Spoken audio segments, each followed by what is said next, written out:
In the mid-1970s, after decades of political turmoil, Greece finally seemed to be on the path to stability.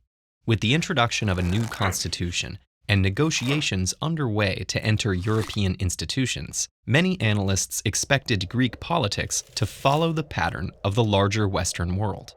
Then, in 1981, a political party called PASOK came to power. Its charismatic leader, Andreas Papandreou, railed against the new constitution and accused those in power of national betrayal.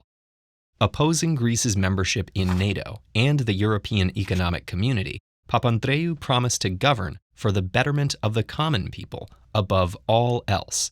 He famously declared, "There are no institutions, only the people exist." Papandreou's rise to power isn't a unique story. In many democratic countries around the world, charismatic leaders vilify political opponents, disparage institutions, and claim the mantle of the people. Some critics label this approach as authoritarian or fascist, and many argue that these leaders are using emotions to manipulate and deceive voters. But whether or not this style of politics is ethical, it's certainly democratic, and it goes by the name of populism. The term populism has been around since ancient Rome, and has its roots in the Latin word populus, meaning the people. But since then, populism has been used to describe dozens of political movements, often with counterintuitive and sometimes contradictory goals. Populist movements have rebelled against monarchies, monopolies, and a wide variety of powerful institutions. It's not possible to cover the full history of this term here. Instead, we're focusing on one specific type of populism, the kind that describes Papandreou's administration and numerous other governments over the last 70 years, modern populism. But to understand how political theorists define this phenomenon, we first need to explore what it's responding to.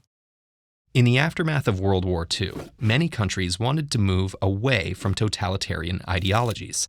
They sought a new political system that prioritized individual and social rights, aimed at political consensus, and respected the rule of law. As a result, most Western nations adopted a long-standing form of government called liberal democracy. In this context, liberal doesn't refer to any political party, but rather a type of democracy that has three essential components. First, liberal democracies accept that society is full of many, often cross-cutting divisions that generate conflict.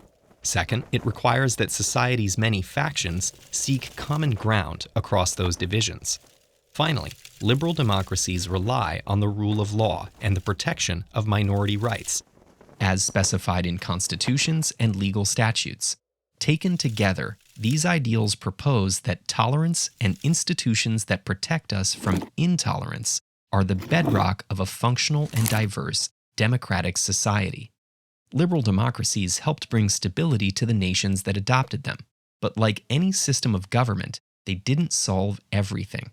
Among other issues, an ever-increasing wealth gap led to underserved communities who distrusted both their wealthy neighbors and their political leaders.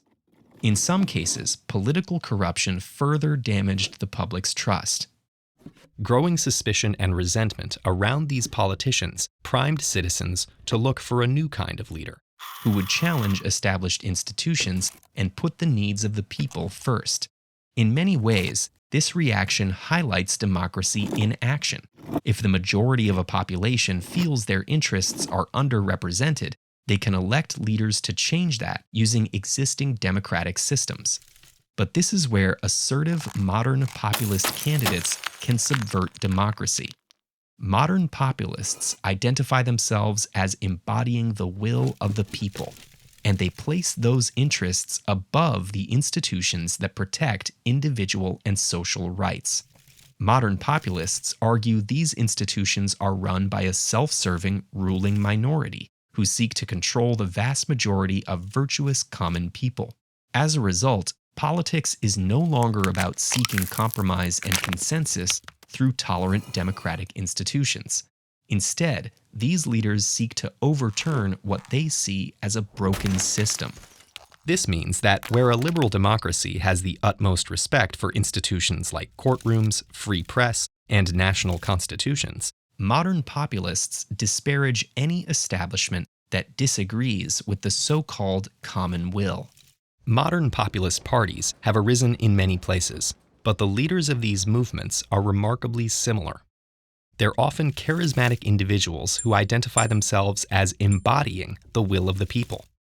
They make exorbitant promises to their supporters while casting their opponents as traitors, actively undermining the country.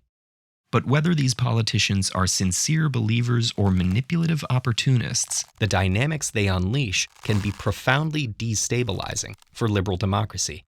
Even when modern populist leaders don't follow through with their most extreme promises, their impact on political discourse, the rule of law, and public trust can long outlast their time in office.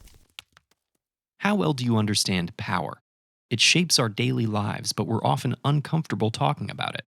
Learn about the 6 sources of power and the key to being an effective citizen with this lesson.